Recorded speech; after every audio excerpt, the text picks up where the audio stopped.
얼마 전에 미용실에 다녀왔습니다. 어색하시죠? 디자이너분이 이렇게 하면 얼굴이 작게 보인다고 하는데 참 거울을 보는데 제 모습이 낯설어요. 근데 오늘 오예비를 드리러 오는데 우리 문보학 집사님의 그 손녀되는 수지하고 현지가 저를 보더니 멋있어요 라고 그 말 한마디 힐링이 되었습니다. 네, 오늘 오후에 함께 나누는 이 말씀이 정말 하나님의 말씀으로서 여러분에게 소망이 되고 희망이 되고 힐링이 되는 귀한 은혜의 말씀이 되기를 주님의 이름으로 축복합니다. 우리 같이 기도하고 말씀 나누겠습니다. 살아계신 아버지 하나님, 감사를 드립니다. 정말 부족한 우리를 아버지께서 사랑하여 주시고 택하여 주셔서 성도로 불러주시며 이 거룩한 주일을 허락하여 주셔서 아버지께 예배드리게 하여 주시니 참으로 감사합니다. 그 놀라운 은혜의 자리로 나아갑니다. 이 시간도 아버지 말씀을 듣기를 원하오니 주께서 우리 가운데 함께하여 주옵시고 주의 놀라운 은혜의 역사가 우리 가운데 충만히. 오늘 우리가 방금 읽었던 창세기 8장의 말씀은 노아의 홍수의 마지막 결말에 대해서 기록하고 있습니다. 특별히 지난주에 우리가 살펴보았던 창세기 7장 23절의 말씀을 보시면 지면의 모든 생물을 쓸어버리시니 곧 사람과 가축과 기는 것과 공중의 새까지라 이들은 땅에서 쓸어버림을 당하였으되 라고 말합니다. 혹자는 이러한 부분들을 통해서 하나님에 대해서 하나님은 잔인한 하나님, 마음에 들지 않으면 모든 것을 다 쓸어버리는 하나님으로 곡해하는 경우가 종종 있습니다. 그러나 우리가 믿는 하나님은 잔인한 하나님이 아닙니다. 우리가 믿는 하나님은 정말 놀라운 은혜의 하나님이신 줄 믿습니다. 예를 들어서 우리 몸에 암세포가 있다고 여러분 생각해 보십시오. 그 암세포도 내 몸의 일부입니다. 그러나 그렇다고 해서 그 암세포를 가만히 내버려 둘 수는 없습니다. 칼로서 도려내야만 합니다. 그걸 가지고 잔인하다고 얘기하는 사람은 아무도 없을 겁니다. 정말 나의 몸의 일부이지만 그 암세포를 드러내야만, 잘라내야만 우리가 회복할 수 있고 우리가 다시 살아갈 수 있듯이 노아의 홍수는 죄라는 암세포로 말미암아 더러워진 모든 생명을 어쩔 수 없이 하나님께서 끊어버릴 수 없었던 그런 사건인 것을 우리는 기억해야만 합니다. 특별히 오늘 우리가 읽었던 창세기 8장에서는 이와 같은 은혜의 하나님에 대해서 너무나도 잘 나타내주고 있는 딱 한 구절이 있습니다. 여러분이 읽었던 말씀 가운데 마지막 22절 말씀입니다. 여러분 22절 말씀을 같이 한 번 더 읽어보도록 하겠습니다. 창세기 8장 22절입니다. 땅에 있을 동안에는 심음과 거둠과 추위와 더위와 여름과 겨울과 낮과 밤이 쉬지 아니하리라. 짧은 한 구절이지만 사실 이 한 구절에서 보여주는 하나님의 모습은 정말 놀랍습니다. 오늘 우리가 읽었던 22절의 말씀을 통해서 살펴볼 때 노아의 홍수 이전에는 심음과 거둠이 없었다라는 것을 알 수 있습니다. 노아 홍수 이전에 이 땅의 생태계는 너무나도 아름답고 놀라운 것이었습니다. 사람들이 심지 않아도 많은 것들을 먹을 수 있는 풍성한 땅이었습니다. 너무나도 풍요로운 땅이었습니다. 그러나 노아의 홍수 이후로는 이제는 심음과 거둠이 필요하다라고 성경이 말하고 있는 것입니다. 추위와 더위가 있다라고 성경이 말합니다. 이것은 노아 홍수 이전에는 추위나 더위가 없었다라는 것을 알 수 있습니다. 참 이번 여름 너무나도 무더운 여름이었습니다. 저는 덩치가 이렇다 보니까 조금만 더워도 땀이 나는데 정말 이번 여름에는 육수를 너무 많이 흘린 것 같습니다. 그럼에도 불구하고 살이 빠지지 않는 걸 보면 참 이해가 되지 않습니다. 이런 무더운 더위가 우리 가운데 있습니다. 또한 추위가 오면 너무나도 추워서 견디지 못하는 그런 때가 있습니다. 그러나 노아 홍수 이전에는 그런 추위나 더위가 없었다라는 겁니다. 겨울과 여름이 있었다라고 얘기합니다. 낮과 밤이 쉬지 않는다라고 말합니다. 특별히 여름과 겨울도 마찬가지입니다. 노아 홍수 이전에 이 땅의 생태계는 너무나도 아름답고 풍요로웠습니다. 그 증거를 찾아볼 수 있는 게 창세기 5장입니다. 창세기 5장에 보면 아담의 계보가 나와 있는데 그 아담의 계보에 보면 대다수 사람들의 평균 수명이 900세입니다. 정말 놀라운 수명을 누리고 있죠. 그렇게 살 수밖에 없을 정도로 이 땅은 너무나도 풍요롭고 아름다웠다는 것을 우리는 알 수 있습니다. 그런데 노아의 홍수로 말미암아 그 모든 생태계가 다 무너져버립니다. 더위가 생겼습니다. 추위가 생겼습니다. 정말 수고하고 애쓰고 심지 않으면 거두지 못하는 때가 되었습니다. 여름에는 여름대로 더워서 견딜 수가 없고 겨울이면 겨울대로 견딜 수 없는 그러한 생태계가 되어버렸습니다. 여기서 우리는 한 가지 질문을 할 수 있습니다.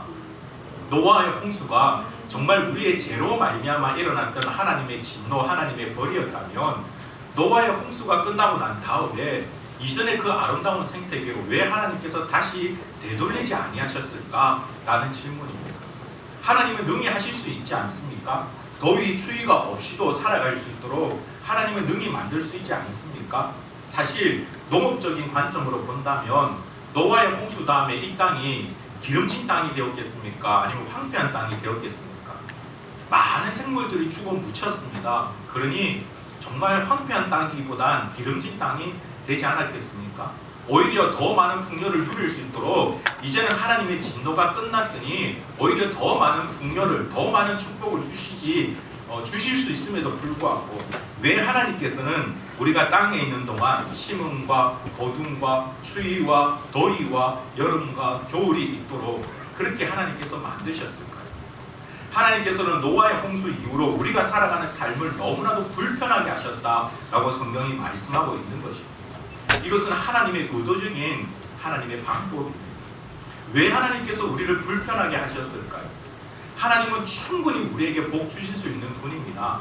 하나님은 충분히 우리의 모든 기도를 즉시 응답할 수 있는 분이십니다. 사실 여러분, 우리가 하나님 앞에 드리는 기도가 얼마나 많이 있습니까?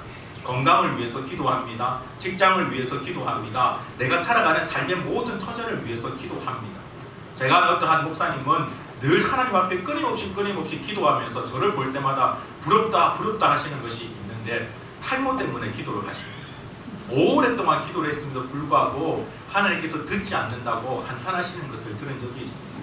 우리 주변에는 이와 같은 많은 기도의 제목들이 있습니다. 사실 그 모든 불편함을 하나님은 능히 다 해결해 줄 수 있는 분이십니다. 그렇지 않습니까? 하나님의 팔이 짧아졌습니까? 하나님의 능력이 줄어들었습니까? 아니요, 그렇지 않습니다. 우리의 모든 문제를 해결할 수 있는 하나님께서 왜 우리의 삶을 불편하게 만드실까요? 그 이유는 딱 한 가지입니다. 이 불편함으로 말미암아 사람들은 하나님을 찾게 되어 있습니다. 불편하기 때문에 하나님을 찾습니다. 나에게 부족함이 있기 때문에 하나님을 찾습니다. 덥기 때문에 하나님 앞에 나와 기도합니다. 춥기 때문에 하나님을 찾습니다. 내가 심은 이 작물이 잘 자라도록 하나님 앞에 기도합니다. 우리 가운데 불편함이 있는 것은 곧 하나님을 찾기 위한 하나님의 놀라운 은혜라는 것입니다. 그 놀라운 은혜가 밤과 낮이 쉬지 않고 계속 되어질 것이라고 성경은 우리에게 말씀하고 있습니다. 바로 이것이 변함없는 하나님의 은혜입니다. 노아의 홍수로 말미암아 모든 세상을 다 쓸어버리시고 망하게 만드시는 것이 아니라 하나님은 세상을 깨끗하게 만드시고 그 세상에서 이제라도 하나님을 찾는 방법들을 하나님은 주고 계신다는 것입니다. 이와 같은 놀라운 은혜는 지금도 우리 가운데 동일하게 진행되어지고 있습니다. 우리는 불편하기 때문에 하나님을 기도합니다. 하나님께 기도합니다. 불편하기 때문에 하나님을 찾습니다. 그렇다면 곧 그 불편함이 하나님께서 나에게 주시는 은혜가 된다는 것입니다. 많은 부모님들이 특별히 청소년 자녀를 둔 부모님들이 고민하는 것 중에 한 가지가 스마트폰입니다. 이걸 사주려고 하니 마음이 불편하고 안 사주려고 하니 또 마음이 불편합니다. 왜냐하면 요즘 아이들의 문화가 스마트폰을 통해서 카톡이나 여러 가지 많은 것들을 통해서 서로 관계를 맺기 때문에 폰을 안 사주자니 우리 아이가 왕따가 될 것 같고 폰을 사주자니 또 이 폰으로 엉뚱 짓을 할 것 같아서 참 결단하기가 쉽지 않습니다. 그렇게 고민하다가 결국은 자녀들에게 폰을 사줍니다. 사주는 이유가 무엇입니까? 그 폰을 가지고 인터넷을 하든지 게임을 하든지 정말 삶에 도움되지 않는 여러 가지 나쁜 것들을 하라고 사주는 것이 아니라 너가 이 폰을 가지고 제대로 된 사회성을 키워나가며 건강하게 자라기를 바라는 마음에서 폰을 아이들 손에 쥐어줍니다. 그런데 아이들은 사실 그 폰을 가지고 부모의 바람대로 하기보다는 가장 먼저 게임을 깔죠. 유튜브에 들어갑니다. 여러 가지 많은 것들을 보면서 폰에 빠져들기 시작합니다. 그러면 부모는 어떻게 합니까? 가만히 내버려 두는 것이 아니라 야단을 치든지 여러 가지 제재를 가합니다. 데이터를 제한을 시킨다든지 와이파이를 끊어버린다든지 아니면 스마트폰을 사용하는 시간에 대해서 제한을 줍니다. 불편함을 주는 거죠. 그 불편함은 아이를 괴롭게 하기 위해서 주는 것이 아닙니다. 이 아이가 올바로 제대로 자라기 위해서 부모는 아이에게 불편함을 줍니다. 그 불편함이 은혜인 줄 깨닫고 그 불편함 때문에 제대로 돌아오는 아이에게는 계속해서 스마트폰을 통해서 아니 또 다른 은혜를 누릴 수 있도록 부모가 혜택을 줄 것입니다. 그러나 그렇게 불편함을 줌에도 아이가 돌이키지 않고 계속해서 그 폰을 통해서 다른 더 나쁜 행동들을 하게 된다면 결국은 그 폰을 빼앗기게 되겠죠. 오늘 창세기 8장 22절에서 보여주는 하나님의 은혜가 이와 같은 것입니다. 우리에게 있어 가장 최고의 은혜는 물질의 축복이 아닙니다. 내가 기도드리는 그 기도의 응답이 아닙니다. 가장 최고의 은혜는 하나님을 만나는 것입니다. 하나님과 함께하는 것입니다. 하나님과 교제하는 것입니다. 이것이 성도가 누릴 수 있는 가장 최고의 은혜입니다. 그 은혜를 하나님께서는 주시기 위해서 우리의 삶을 불편하게 하신다는 것입니다. 그러므로 사랑하는 성도 여러분, 이 불편함에 함께하고 있는 하나님의 놀라운 은혜를 누리는 자들이 되길 주님의 이름으로 축복합니다. 성경에서 볼 수 있는 대표적인 증거가 사사기입니다. 사사기를 가만히 읽어보면 하나님께서 이스라엘의 사사를 세워서 그들이 하나님 말씀에 순종하며 나아갈 땐 놀라운 태평성대를 누렸습니다. 그들이 거하고 있는 가나안 땅은 정말 말 그대로 젖과 꿀이 흐르는 땅이었습니다. 풍요로운 땅이었습니다. 그들은 그곳에서 많은 것들을 누리며 즐기며 살았습니다. 그러다 사사가 하나님께로 돌아가고 난 뒤 그들이 하나 둘씩 죄를 범하게 되어지면 하나님과의 관계가 끊어지기 시작하고 그 관계가 끊어지고 죄 가운데 더욱더 빠지며 우상을 섬기게 되면 하나님께서는 그들을 불편하게 하셨습니다. 주변의 나라들을 통해서 그들을 쳤습니다. 그들의 삶이 더욱더 궁핍하게 만들었습니다. 괴롭게 만들었습니다. 그래서 그 일로 말미암아 결국 그들은 다시금 하나님 앞에 되돌아와서 무릎을 꿇고 두 손을 높이 들고 고백합니다. 하나님, 제가 죄를 지었습니다. 저를 용서해 주십시오 라고 고백합니다. 그렇게 하나님께로 다시금 돌이키면 하나님께서 그들에게 회복의 은혜를 부어주시고 새로운 사사를 세워주시고 하나님의 놀라운 은혜를 누릴 수 있도록 만들었습니다. 하나님께 주시는 불편함의 이유가 무엇입니까? 바로 그 불편함으로 말미암아 하나님께로 돌아올 수 있도록, 그 불편함으로 말미암아 하나님을 찾을 수 있도록 만드는 것이 이 불편함 속에 임하는 하나님의 놀라운 은혜입니다. 우리의 삶 가운데서도 이와 같은 동일한 은혜가 있습니다. 사랑하는 성도 여러분, 여러분 삶 가운데 혹시 불편한 것이 있습니까? 그렇다면 그 불편함으로 말미암아 오히려 원망하며 이 예배의 자리를 떠나는 것이 아니라 그 불편함 때문에 하나님을 찾는 자들이 되길 주님의 이름으로 축복합니다. 어느 한 집사님이 불면증으로 말미암아 심히 고생하셨습니다. 사실 불면증을 겪어보지 못한 사람은 그 고통을 알 수 없습니다. 정말 힘든 고통입니다. 아무리 자려고 해도 잠을 이룰 수가 없었습니다. 그렇게 한탄하며 괴로워할 때 이분의 마음에 새로운 다짐을 한 가지 했습니다.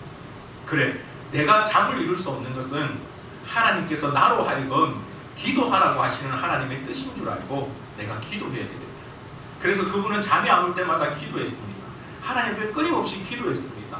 기도하면서 하나님 앞에 울었습니다. 펑펑 울었습니다. 하나님, 저를 불쌍히 여겨주십시오. 하나님, 저를 불쌍히 여겨주십시오. 그렇게 하나님 앞에 울며 나아갔더니 진실로 하나님께서 그 기도를 들으시사 그분에게 은혜를 더하여 주셔서 정말 성도가 누릴 수 있는 놀라운 단장을 허락해 주셨습니다. 불편함 때문에 하나님을 원망한 것이 아니라 불편함 때문에 오히려 하나님 앞에 나아갔더니 하나님의 놀라운 은혜를 누리게 되어졌다는 것입니다. 지금은 하나님 곁에 저 천국에 있는 송명희 시인이 있습니다. 태어날 때부터 내성마비로서 정말 몸이 불편했던 그러한 자매였습니다. 그런데 그가 하나님 앞에 고백하는 찬양에 보면 나라는 찬양이 있습니다.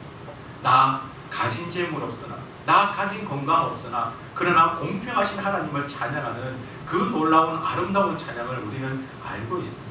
자신의 삶에 너무나도 큰 불편함이 있었지만 오히려 그 불편함을 하나님의 은혜로 알고 깨닫고 하나님 앞에 나아갔더니 하나님께서 부어주시는 놀라운 은혜를 그는 누릴 수 있었습니다. 사랑하는 성도 여러분, 이와 같은 하나님의 은혜를 누리면서 나아갈 수 있는 자들이 될 수 있기를 주의 이름으로 축복합니다. 여러분 삶 가운데 어려움이 있습니까? 바로 그 어려움이 하나님의 은혜입니다. 해결되지 않는 문제가 있습니까? 그 문제가 바로 하나님의 은혜입니다.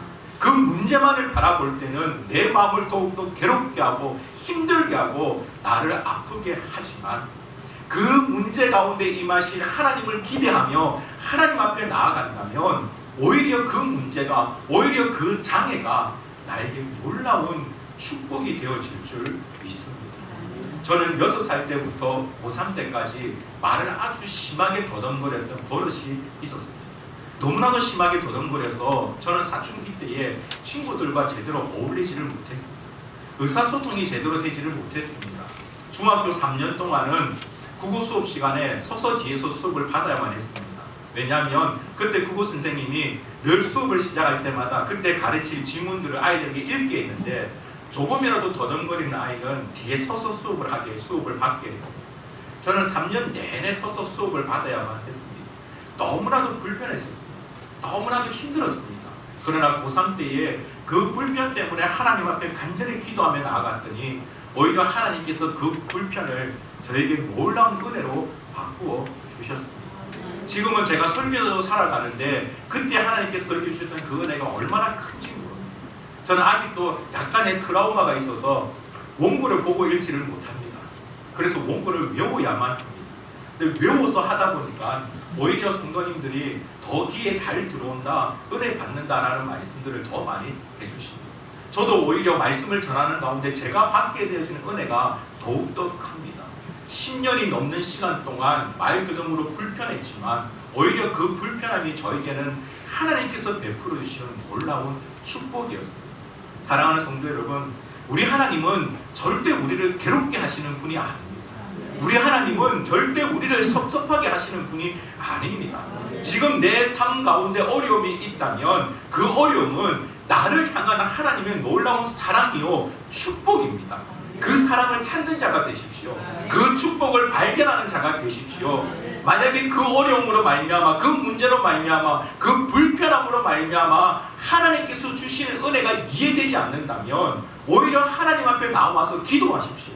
하나님 왜 저에게는 이러한 불편함을 주십니까? 하나님 왜 저에게는 이런 어려움을 주십니까? 하나님 이유가 무엇입니까? 나의 마음이 밤낮으로 괴롭고 힘듭니다. 날마다 저의 침상은 나의 눈물로 흠뻑 젖어 있습니다. 언제까지 이렇게 살아야 합니까? 라고 하나님 앞에 기도하십시오. 그 기도하는 가운데 나를 만지시는 하나님의 놀라운 은혜를 발견하게 되어질 것입니다. 하나님의 은혜는 변함이 없습니다. 전에나 지금이나 영원토록 하나님의 그 놀라운 은혜는 변함이 없습니다. 지금도 우리에게 복 주시기 위해서, 지금도 우리에게 더 놀라운 성도의 삶을 살아가기 위해서, 지금도 우리에게 하나님의 그 크신 은혜를 누리게 하기 위해서 하나님은 우리의 삶 가운데 불편함을 주실 수 있습니다. 그 불편함을 은혜로 바꿀 수 있는, 하나님의 놀라운 축복으로 바꿀 수 있는 저와 여러분이 되시기를 주님의 이름으로 축복합니다. 잠시 뒤에 고백하게 될 찬송가 270장에는 4절에 이와 같은 고백이 있습니다.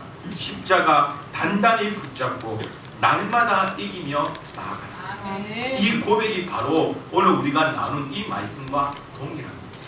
하나님께서 우리에게 주시는 그 불편함은 십자가입니다. 그 십자가를 단단히 붙잡으십시오. 그 불편함 때문에 하나님을 붙잡으십시오. 그 불편함 때문에 사람을 의지하지 마시고, 그 불편함 때문에 나의 지혜를 의지하지 마시고, 그 불편함 때문에 물질을 의지하지 마시고, 그 불편함 때문에 하나님을 의지하십시오.